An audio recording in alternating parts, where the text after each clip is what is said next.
नमस्कार बच्चों, गायत्री विद्या मंदिर के YouTube चैनल में आप सबका स्वागत है। आज की आपकी कक्षा 10 की हिंदी की क्लास में हम पढ़ने जा रहे हैं सुभद्रा कुमारी चौहान की कविता झांसी की रानी। कविता शुरू करने से पूर्व हम कवयित्री का जीवन परिचय प्राप्त कर लें। श्रीमती सुभद्रा कुमारी चौहान का जन्म सन 1904 ईस्वी में इलाहाबाद के निहालपुर में हुआ था। आपकी प्रारंभिक शिक्षा इलाहाबाद में ही हुई। आपकी बचपन से ही काव्य रचना में रुचि थी। साहित्य साधना के साथ ही सुभद्रा जी ने स्वतंत्रता आंदोलन में भी सक्रिय भाग लिया था। वे कई बार जेल भी गई। सन 1948 में आपका मोटर दुर्घटना में देहांत हो गया। साहित्यिक परिचय देखें। सुभद्रा जी ने गहन विषयों पर भी सरल भावमयी भाषा में रचनाएं की है। सटीक और मर्मस्पर्शी शब्दों के चयन में उन्हें कुशलता प्राप्त थी, अर्थात कठिन से कठिन बात को, जटिल से जटिल विषय को भी कवयित्री सुभद्रा कुमारी चौहान सरल और सहज शब्दों में, सहज भाषा में अभिव्यक्त करने की सामर्थ्य रखती है। आपकी रचनाओं के प्रमुख विषय राष्ट्र प्रेम और घरेलू जीवन रहे। झांसी की रानी आपकी बहुत लोकप्रिय रचना रही है। सुभद्रा जी ने गद्य में भी लेखनी चलाई है। बिखरे मोती आपका कहानी संग्रह है। इस संग्रह पर और संग्रह मुकुल पर आपको शेक्सपियरिया पारितोषिक से सम्मानित किया गया। आइए बात करते हैं हम प्रस्तुत कविता के संदर्भ में। तो झांसी की रानी सुभद्रा जी की सबसे लोकप्रिय राष्ट्रीय भावना से युक्त रचना है। इस कविता में कवयित्री ने प्रथम स्वतंत्रता संग्राम की सर्वश्रेष्ठ वीरांगना महारानी लक्ष्मीबाई के पराक्रम का वर्णन किया है। विदेशियों द्वारा छीन ली गई भारत की स्वतंत्रता को फिर से पाने के लिए सन 1857 में महारानी ने हथियार उठाए थे। अंग्रेजी कुटिल नीति का निशाना झांसी राज्य भी बन गया था। अंग्रेजों ने झांसी पर अधिकार करने का षड्यंत्र रचा, किंतु बचपन से अस्त्र शस्त्रों से खेलने वाली लक्ष्मीबाई कुछ और ही मिट्टी की बनी थी। पति की मृत्यु हो चुकी थी। झांसी को संकटग्रस्त देख रानी ने अंग्रेजी सत्ता के विरुद्ध तलवार उठा ली। प्रथम बार रानी ने अंग्रेजी सेना को परास्त किया। रानी आगे बढ़ी तो अंग्रेज सेनापति यूरोज ने रानी को घेर लिया। रानी किसी प्रकार आगे बढ़ी, किंतु उसका घोड़ा नया था जो एक नाले पर आकर अड़ गया। इस बीच अंग्रेज सैनिकों ने पीछे से वार कर रानी को घायल कर दिया। रानी ने युद्ध में वीर गति प्राप्त की। बुंदेलों और हरबोलों के मुख से सुनी रानी लक्ष्मीबाई की कहानी को कवयित्री सुभद्रा कुमारी चौहान ने इस लोकप्रिय रचना में उतारा है, प्रस्तुत किया है उनकी वीरता को अपने शब्दों में सुंदर भावों के साथ। तो आइए हम आनंद लेते हैं झांसी की रानी लक्ष्मीबाई की ये कविता और उनकी वीरता का बखान सुभद्रा कुमारी चौहान के मुख से।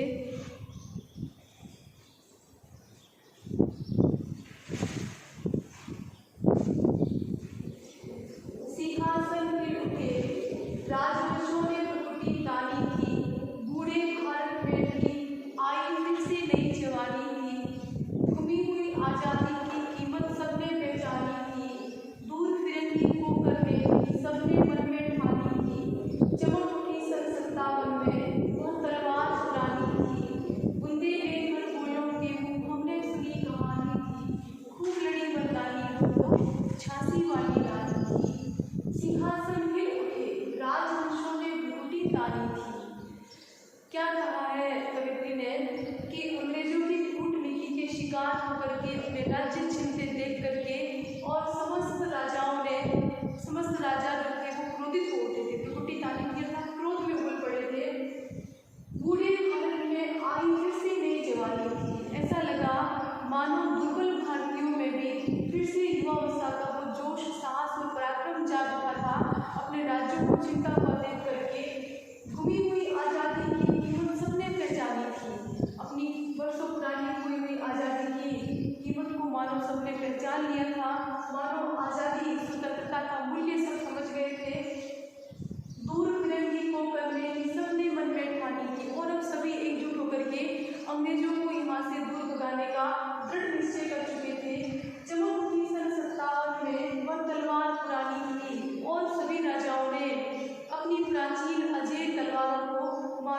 फिर से हाथ में लेकर के खड़े हो गए थे अंग्रेजों से मुकाबला करने के लिए, उन्हें दूर करने के लिए, अपनी मातृभूमि की रक्षा के लिए, अपनी मातृभूमि की स्वतंत्रता के लिए अपनी अजेय तलवारों को फिर से अपने हाथों में सन 1857 में लेकर के खड़े हो गए।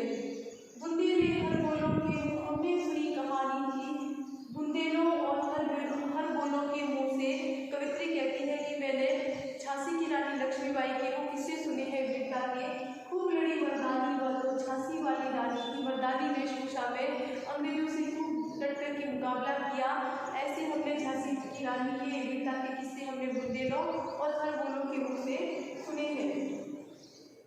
कानपुर के नाना की मुँह बोली बहन छबीली थी, लक्ष्मीबाई नाम पिता की वह संतान अकेली थी। नाना की संग पड़ती थी वह नाना की संग खेली थी, बरछी खाल कृपाण कटारी उसकी यही सहेली थी। वीर शिवाजी की गाथाएं उसको याद जबानी थी, बुंदेले हर बोलों के हमने सुनी कहानी थी। खूब लड़ी मर्दानी वह तो झांसी वाली रानी की है। परिचय रानी का कानपुर की नाना साहब की मुँह बोली बहन, देखिए उसकी मुँह बोली बहन थी। कानपुर के नाना उसे अपनी मुँह बोली बहन मानते थे और उसे छबीली कहकर के पुकारा करते थे और नाम था लक्ष्मीबाई और वह अपने पिता की इकलौती संतान थी। नाना की संग पढ़ती थी वह नाना की संग खेली थी। नाना साहब के साथ ही बचपन से नाना साहब उसे पढ़ाते थे, लिखाते थे, उनके साथ ही वो खेला कूदा करती थी और बरछी खाल कृपाण कटारी उसकी यही सहेली थी। देखिए बचपन में उसकी सखी सहेली उसके खेल खिलौने क्या हुआ करते थे, बरछी खाल कृपाण और कटार, ये सब उसकी सखियाँ थी बचपन की। वीर शिवाजी की गाथाएं उसको याद जबानी थी और वीर शिवाजी की गाथाएं वीरता के किस्से उसको मुँह जबानी याद थे लक्ष्मीबाई को। बुंदेले हर बोलों के मुँह हमने सुनी कहानी थी। इस प्रकार कवित्री कहती है कि हमने बुंदेलों और हर बोलों के मुँह से रानी की वीरता के अनेकों किस्से सुने हैं कि उन्होंने मर्दानी वेशभूषा धारण करके और अंग्रेजों से डट करके लोहा लिया था। लक्ष्मी थी या दुर्गा थी वह स्वयं वीरता का अवतार, देश मराठ के पीड़ित होते उसकी तलवारों के भार, नकली युद्ध की रचना और खेलना खूब शिकार, सैन्य घेरना बुर्द तोड़ना नीचे उसके प्रिय खिलवाड़, महाराष्ट्र कुल देवी उसकी भी आराध्य भवानी थी। बुंदेले हर बोलों के मुँह हमने सुनी कहानी थी, खूब लड़ी मर्दानी तो झांसी वाली रानी थी। देखो क्या कहते हैं कवित्री कि बचपन में ही उसके अनेकों अवतार देखने को मिलते थे, कभी लक्ष्मी कभी दुर्गा और स्वयं वीरता का अवतार रखती थी रानी लक्ष्मीबाई। देश मराठ के परिचित होते उसकी तलवार की बात, बाल्यावस्था से उसके तलवार संचालन को देख देख करके मराठी मन की प्रसन्न हुआ करते थे। नकली युद्ध की रचना और खेलना खूब शिकार, बचपन में रानी की खेल क्या थे, नकली युद्ध की व्यूह रचना करना। व्यूह का मतलब होता है युद्ध भूमि के अंदर सेना किसको कहाँ किस तरीके से खड़ा करना है, ये व्यूह रचना की सेना को युद्ध भूमि में खड़ा करने का तरीका होता है उसे व्यूह कहते हैं। तो नकली युद्ध व्यूह की रचना और खेलना खूब शिकार करना, व्यूह रचना करना, खेल में सेना को घेरना, दुर्ग तोड़ना, ये सब उसके प्रिय खेल खिलौने थे। बचपन में ही रानी लक्ष्मीबाई हम कह सकते हैं कि वह अपने भविष्य का निर्माण अपने बचपन के खेलों के माध्यम से ही कर रही थी। महाराष्ट्र कुल देवी उसकी भी आराध्य भवानी थी और मराठी की कुल देवी जो माँ भवानी है वो देवी रानी लक्ष्मीबाई की भी आराध्या थी। बुंदेले हर बोलों के हमने सुनी कहानी थी, खूब लड़ी मर्दानी वह तो झांसी वाली रानी थी। इस प्रकार हमने बुंदेलों और हर बोलों के मुँह से रानी लक्ष्मीबाई के विषय में सुना है कि वे पुरुषों की वेशभूषा धारण करके इस प्रकार अंग्रेजों से डट करके उसने लोहा लिया। हुई वीरता की वैभव के साथ सगाई झांसी में, ब्याह हुआ रानी बन आई लक्ष्मीबाई झांसी में, राजमहल में बजी बरपाई खुशियाँ छाई झांसी में, सुबुठ बुंदेलों की बिरुदावली सी वह आई झांसी में, चित्रा ने अर्जुन को पाया शिव से मिली भवानी थी।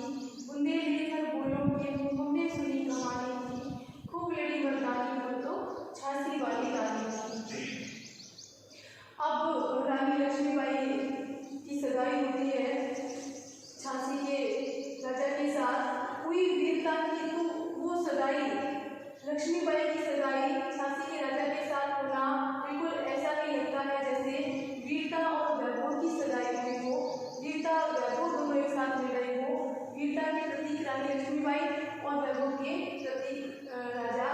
हुई वीरता की वैभव के साथ सगाई झांसी में, ब्याह हुआ रानी पर आई लक्ष्मीबाई झांसी में। अब रानी लक्ष्मीबाई का ब्याह हो गया और वो रानी बनकर के झांसी में आती है।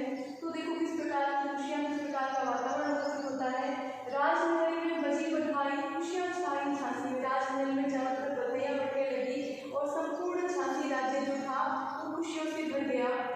और लक्ष्मीबाई का झांसी में आना कैसा लगा, जैसे सुबह बुंदेलों की रुदावनी सी वो आई झांसी में। रानी लक्ष्मीबाई रानी बनकर के झांसी में इस प्रकार आती है, सुबह के श्रेष्ठ योद्धा।